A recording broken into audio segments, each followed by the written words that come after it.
وَإِذْ قُلْنَا لِلْمَلَائِكَةِ اسْجُدُوا لِآدَمَ فَسَجَدُوا إِلَّا إِبْلِيسَ، اور یاد کیجئے جب ہم نے فرشتوں سے کہا کہ تم آدم کو سجدہ کرو تو ابلیس کے سوا انہوں نے سجدہ کیا، ابا، اس ابلیس نے انکار کیا، وَاسْتَكْبَرَ، اور اس سے تکبر کیا، وَكَانَ مِنَ الْكَافِرِينَ، اور وہ کافروں میں سے ہو گیا۔ بہت اہم مقام ہے، یہاں ابلیس کا ذکر آ رہا ہے لیکن یہ فرشتوں میں سے نہیں تھا۔ سورہ کہف کی آیت نمبر 50 میں ہم پڑھیں گے کان من الجن، وہ جنات میں سے تھا، اس لیے اس نے نافرمانی کی روش اختیار کی۔ اللہ تعالیٰ نے آدم علیہ السلام کے سامنے فرشتوں کو جھکا دیا۔ اللہ اکبر، یہ عزت ہے، شرف ہے اور تکریم ہے حضرت انسان کی، اور علم کی فضیلت بھی سامنے آ رہی ہے، اور آدم علیہ السلام میں روح میں سے بھی اللہ نے پھونکا، اس کی بھی عظمت آ رہی ہے۔ اچھا یہ نوٹ کیجئے گا کہ آدم علیہ السلام کا قصہ قرآن حکیم میں 7 مرتبہ آیا ہے۔ 6 مرتبہ مکی صورتوں میں آ چکا، وہ ہم بعد میں پڑھیں گے، وہ ترتیب میں پہلے آ گئی تھی صورتیں، اور یہ 7ویں مرتبہ ہے نزول کی ترتیب میں جو سورۃ البقرہ میں اس مقام پر آیا ہے۔ شیطان کا ذکر آ گیا، اس نے تکبر کیا اور اس نے نافرمانی کی اور کافروں میں سے ہو گیا، پھر دشمن بن گیا۔ البتہ یہ واقعہ ہم 6 مرتبہ بعد میں مکی صورتوں میں پڑھیں گے، تفصیل وہاں پر آئے گی انشاءاللہ۔ وَقُلْنَا يَا آدَمُ اسْكُنْ أَنْتَ وَزَوْجُكَ الْجَنَّةَ، اور ہم نے کہا کہ اے آدم تم رہو اور تمہاری بیوی جنت میں، وَكُلَا مِنْهَا رَغَدًا حَيْثُ شِئْتُمَا، اور تم دونوں اس میں سے کھاؤ جہاں سے چاہو، ولا، اور اطمینان کے ساتھ کھاؤ، ولا تقربا هذه الشجرہ، اور قریب نہ جانا اس درخت کے، فتکونا من الظالمین، پس تم دونوں نقصان کرنے والوں میں سے ہو جاؤ گے۔ اب یہ ایک امتحان کا ذکر ہو رہا ہے، اور یہ ہمیں آدم و حوا علیہ السلام کی اولاد کو، حضرت انسان کو سمجھانے کے لیے کہ دیکھو فلاں درخت ہے، خاص ایک درخت، اللہ کے رسول علیہ السلام نے کوئی وضاحت نہیں فرمائی، اس سے کہا کہ اس کے قریب نہ جانا۔ فَأَزَلَّهُمُ الشَّيْطَانُ عَنْهَا، پھر شیطان نے ان دونوں کو پھسلایا اس سے، فَأَخْرَجَهُمَا مِمَّا كَانَا فِيهِ، پھر اس سے نکلوا دیا، پھر انہیں نکلوا دیا اس جگہ سے جہاں وہ تھے۔ وَقُلْنَا اهْبِطُوا بَعْضُكُمْ لِبَعْضٍ عَدُوٌّ، اور ہم نے کہا کہ تم اتر جاؤ، تم میں سے بعض کے دشمن ہیں، وَلَكُمْ فِي الْأَرْضِ مُسْتَقَرٌّ، اور تمہارے لیے زمین میں ٹھکانہ ہے، وَمَتَاعٌ إِلَىٰ حِينٍ، اور ایک وقت تک کے لیے سامان زندگی ہے۔ شیطان نے پھسلانے کی کوشش کی اور ایک خطا کا معاملہ ہو گیا، اور اس پر اللہ سبحانہ وتعالیٰ نے پھر آخر میں فرمایا کہ اب زمین کی طرف جاؤ۔ یہ تفصیلات مکی صورتوں میں زیادہ ہمارے سامنے آئیں گی انشاءاللہ تعالی۔ فَتَلَقَّى آدَمُ مِن رَبِّهِ كَلِمَاتٍ فَتَابَ عَلَيْهِ، پھر آدم علیہ السلام نے سیکھ لیے اپنے رب سے کچھ کلمات، فتاب علیہ، پس رب کائنات نے ان پر نظر کرم فرمائی۔ رب نے خود وہ کلمات بھی سکھائے۔ سورۃ الاعراف آیت نمبر 23 میں الفاظ، ربنا ظلمنا انفسنا وان لم تغفر لنا وترحمنا لنکونن من الخاسرین، انہ هو التواب الرحیم، بے شک وہ اللہ خوب توبہ قبول فرمانے والا اور رحم فرمانے والا ہے۔ یہ ہمیں سکھایا گیا، خطا اگر ہو جائے، اچھا انبیاء تو معصوم ہوتے ہیں، ہمارا ذکر میں کر رہا ہوں، ہم لوگوں کا اگر خطا ہو جائے تو حضرت آدم نے کیا سکھایا؟ اعتراف کرو، اللہ کے حضور بخشش کا سوال کرو۔ قُلْنَا اهْبِطُوا مِنْهَا جَمِيعًا، ہم نے کہا تم یہاں سے اتر جاؤ، فَإِمَّا يَأْتِيَنَّكُم مِّنِّي هُدًى، پس جب تمہیں میری طرف سے کوئی ہدایت پہنچے، فَمَن تَبِعَ هُدَايَ، پس جو میری ہدایت کی پیروی کرے گا، فَلَا خَوْفٌ عَلَيْهِمْ وَلَا هُمْ يَحْزَنُونَ، تو ان پر نہ کوئی خوف ہوگا اور نہ وہ غمگین ہوں گے۔ یہ ایک اور علم کا ذکر آ گیا، پہلے علم الاسماء کا بیان تھا، اب علم الہدایت کا بیان ہے۔ ریویلڈ نالج جو اللہ وحی اپنے چنے ہوئے بندوں یعنی پیغمبروں کو عطا فرماتا ہے، علم ہدایت کا ذکر آ گیا، اور جو اس کی پیروی کرے گا فرمایا اس پر نہ کوئی خوف ہوگا اور نہ وہ غمگین ہوں گے۔ بہت اہم نکتہ، دنیا کا علم، عصری علوم بھی حاصل کیے جائیں مگر اس سب کچھ کو علم ہدایت کے تابع رکھا جائے گا تو امن، عافیت و سلامتی ہمیں میسر آئے گی۔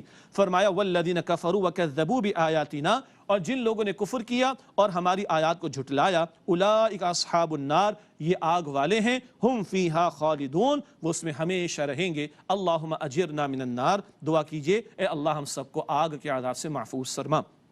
4 رکوع الحمدللہ سورۃ البقرہ کے مکمل ہوئے، قرآن کی بنیادی دعوت ہمارے سامنے آئی، تقاضے بھی کچھ سامنے آئے۔ اب رکوع نمبر 5 سے لے کے رکوع نمبر 14 تک کم و بیش یہ 10 رکوع ذہن میں رکھیے، کم و بیش علم بنی اسرائیل کا ذکر آ رہا ہے۔ ہم امت مسلمہ ہیں، نبی کریم علیہ السلام کی امت، ہم سے پہلے امت مسلمہ بنی اسرائیل، ان میں یہود بھی شامل، نصارہ بھی شامل۔ یہاں یہود کا ذکر ہمارے سامنے زیادہ آئے گا۔ ہجرت مدینہ ہو گئی، نبی پاک علیہ السلام مدینہ شریف تشریف لے آئے، یہود کے 3 قبائل بھی یہاں پر موجود ہیں اور ان کی کتابوں میں نبی پاک علیہ السلام کی بشارتیں موجود تھیں، مگر یہ حسد میں آ گئے کہ نبوت بنی اسرائیل سے لے کر بنی اسماعیل میں کیوں دے دی گئی۔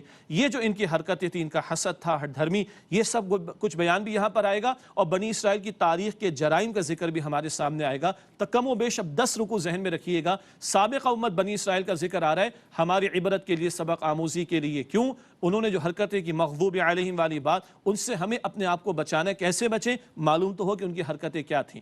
ان 10 رکوعوں میں جو پہلا رکوع، ابھی رکوع نمبر 5 ہم شروع کر رہے ہیں، یہ افتتاحی طور پر ایک کلمات ان کے سامنے آ رہے ہیں، ایک افتتاحی خطاب ان سے ہو رہا ہے، اور نبی پاک علیہ السلام صلی اللہ علیہ وسلم آپ پر ایمان لانے کی ان کو دعوت دی جا رہی ہے۔ ارشاد ہوا یا بنی اسرائیل اذکروا نعمتی التی انعمت علیکم، اے بنی اسرائیل میری نعمت یاد کرو جو میں نے تمہیں عطا فرمائی، وَأَوْفُوا بِعَهْدِي أُوفِ بِعَهْدِكُمْ، اور تم مجھ سے کیے گئے وعدے کو پورا کرو، میں تم سے کیے گئے وعدے کو پورا کروں گا، وَإِيَّايَ فَارْهَبُونِ، اور مجھ ہی سے ڈرتے رہو۔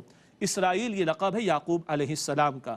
اسر اور ایل یہ ہبریو زبان کے الفاظ ہیں، اور عبرانی زبان اس کا ترجمہ ہے اللہ کا بندہ۔ یہ یعقوب علیہ السلام کا لقب ہے، ان کے بیٹوں سے جو نسل چلی وہ بنی اسرائیل کہلاتے ہیں۔ اس انداز سے ان کو خطاب کیا جا رہا ہے، بڑی نعمت اللہ نے ان کو عطا فرمائی، آگے بھی ذکر ہوگا انشاءاللہ تعالی۔ وَإِيَّايَ فَارْهَبُونِ، فرمایا اور مجھی سے ڈرو۔ وَآمِنُوا بِمَا أَنزَلْتُ مُصَدِّقًا لِمَا مَعَكُمْ، اور اس پر ایمان لاؤ جو میں نے نازل کیا، اس کی تصدیق کرنے والا ہے جو تمہارے پاس ہے۔ یہ آخری رسول آگے صلی اللہ علیہ وسلم، یہ قرآن لے کر آئے ہیں، اور یہ ساری باتیں تمہارے پاس کتابوں میں موجود، اور یہ قرآن پچھلی کتابوں کی تصدیق کرتا ہے۔ وہ پچھلی کتابوں میں تحریف تو ہو گئی مگر یہ حق پیش کر رہا ہے۔ وَلَا تَكُونُوا أَوَّلَ كَافِرٍ بِهِ، اور اس کے پہلے کافر تو نہ بنو، یعنی یہ یہود جانتے تھے، ان کے علماء جانتے تھے، نبی پاک صلی اللہ علیہ وسلم کی بشارت ان کی کتابوں میں موجود تھی۔ کہا جا رہا ہے وَلَا تَكُونُوا أَوَّلَ كَافِرٍ بِهِ، اور اس کے پہلے کافر تو نہ بنو۔ وَلَا تَشْتَرُوا بِآيَاتِي ثَمَنًا قَلِيلًا، اور میری آیات کے عوض تھوڑی قیمت وصول نہ کرو۔ وَإِيَّايَ فَاتَّقُونِ، اور مجھ ہی سے ڈرو۔ یہ بتایا گیا کہ تھوڑی قیمت وصول نہ کرو، اللہ کے دین کا سودا کر کے دنیا ہی پوری بنا لے بندہ، وہ گھٹیا ہے، حقیر ہے۔ مراد یہ ہے کہ تم جو کچھ یہ حق کے ساتھ کر رہے ہو، حق کے مقابلے میں دنیا کے ٹکوں کو اور تم اپنی دنیا کی چودراہٹ کو ترجیح دینا چاہتے ہو، یہ بہت ہی حقیر سودا ہے، اور اللہ فرما رہے تم مجھ سے ڈرتے رہو۔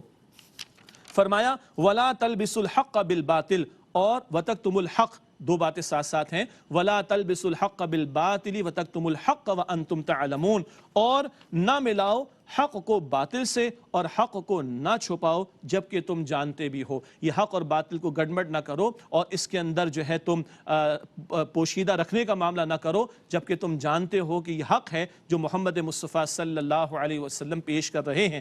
وَأَقِيمُوا الصَّلَاةَ وَآتُوا الزَّكَاةَ، اور نماز قائم کرو، زکوٰۃ ادا کرو۔ وَارْكَعُوا مَعَ الرَّاكِعِينَ، اور رکوع کرنے والوں کے ساتھ رکوع کرو۔ بنی اسرائیل کے یہود کو ذہن میں رکھیے، دنیا پرستی میں مبتلا ہو گئے، نماز قائم کرو گے تو خوف خدا پیدا ہوگا۔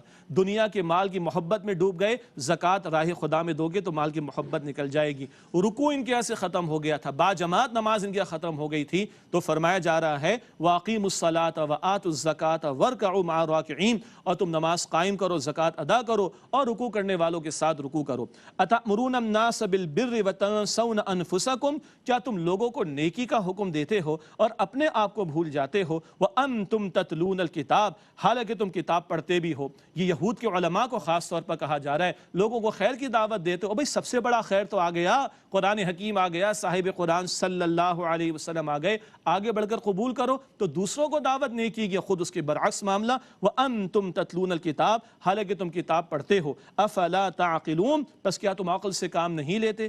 وَاسْتَعِينُوا بِالصَّبْرِ وَالصَّلَاةِ، اور صبر اور نماز سے مدد حاصل کرو۔ نماز اللہ سے تعلق قائم کرے گی، اور صبر کیا ہے؟ یہ دنیا کی محبت سے بھی اپنے آپ کو روکو گے تو حق قبول کرنا آسان ہوگا۔ وَإِنَّهَا لَكَبِيرَةٌ إِلَّا عَلَى الْخَاشِعِينَ، اور وہ بڑی دشوار ہے مگر عاجزی کرنے والوں پر نہیں۔ صبر کرنا بھی ایک دشوار معاملہ، نماز کی ادائیگی باقاعدگی کے ساتھ کرنا، بہرحال اس میں محنت کرنا پڑتی ہے، لیکن جن میں عاجزی ہے، جو خوف خدا رکھتے ہیں، جن کو اللہ سے محبت بھی ہے، اللہ کے سامنے پیشی کا احساس بھی ہے، ان پر نماز بھاری نہیں ہوتی۔ کون ہیں یہ لوگ؟ الذین یظنون انہم ملاقو ربہم، یہ وہ لوگ ہیں جو خیال رکھتے ہیں اس بات کا کہ بے شک وہ اپنے رب کے حضور پیش ہونے والے ہیں، وَأَنَّهُمْ إِلَيْهِ رَاجِعُونَ، اور وہ اس کی طرف لوٹنے والے ہیں، ان کی رب سے ملاقات ہوگی، اس کا انہیں یقین ہے۔ ناظرین کرام غور کیجئے، مجھے اور آپ کو یقین ہے کہ آپ کی میری رب کائنات سے ملاقات ہوگی؟ کیا یہ یقین ہے کہ ہمیں مرنا ہے، لوٹ کر اللہ کی طرف جانا ہے؟ کیا آج واقعتاً ہم یہ یقین رکھتے ہوئے نمازوں کا اہتمام کر رہے ہیں؟ دنیا کی محبت میں ڈوب نہ جائیں، اس سے بچ رہے ہیں۔ حق ہمارے سامنے آ رہا ہے، اس کی قبولیت کی روش اختیار کرتے ہوئے آگے بڑھ کر اس کے احکامات پر عمل کر رہے ہیں کہ نہیں کر رہے ہیں؟ اللہ مجھے اور آپ کو ہم سب کو توفیق عطا فرمائے۔ آپ دیکھ رہے ہیں دورہ ترجمہ قرآن کیو ٹی وی کی لائیو ٹرانسمیشن میں، اور پیش نظر ہے کہ ماہ مبارک میں اس کی قیمتی راتوں میں قرآن کو ہم سمجھ کر پڑھیں۔ اللہ مجھے اور آپ کو اس قرآن سے مزید ہدایت عطا فرمائے اور اس کے تقاضوں پر عمل کی توفیق عطا فرمائے۔